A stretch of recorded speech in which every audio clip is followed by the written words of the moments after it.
আবারও বিতর্কে জড়ালেন Neymar. Match হেরে মেজাজ হারিয়ে একই কাণ্ড ঘটিয়েছেন ব্রাজিলিয়ান তারকা। দর্শক, নেইমারের ক্যারিয়ারের কি পতন ঘটতে যাচ্ছে? আপনাদের এ বিষয়ে কি মতামত তা আমাদের কমেন্ট করে জানিয়ে দিন। ফ্লামেঙ্গোর বিপক্ষের ম্যাচ দিয়ে সান্তোসের হয়ে মাঠে ফিরেছেন নেইমার জুনিয়র। ইনজুরি কাটিয়ে ফেরার ম্যাচে নেইমার দেখিয়েছিলেন ঝলক। নজর কাড়া এক গোলে দলকে এনে দিয়েছিলেন জয়। তবে এবার নিজেকে আবারও বিতর্কের মধ্যে জড়িয়েছেন ব্রাজিলের এই পোস্টার বয়।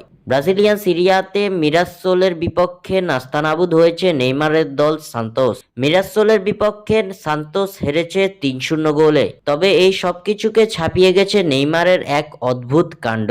ম্যাচ চলাকালীন সময়ে মেজাজ হারিয়ে বসেন ব্রাজিলিয়ান এই তারকা। ঘটনাটি ঘটেছে ম্যাচের ৮০তম মিনিটে।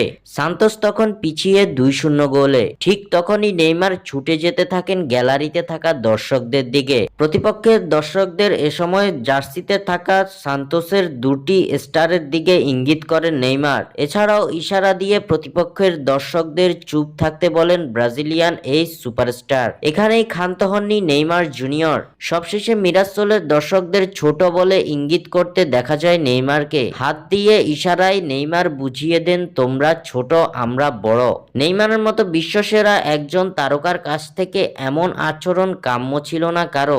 নেইমারের এমন আচরণে এবার ক্ষিপ্ত ফুটবল বিশ্ব। স্বাক্ষর থেকে সাব্বির ইসলাম।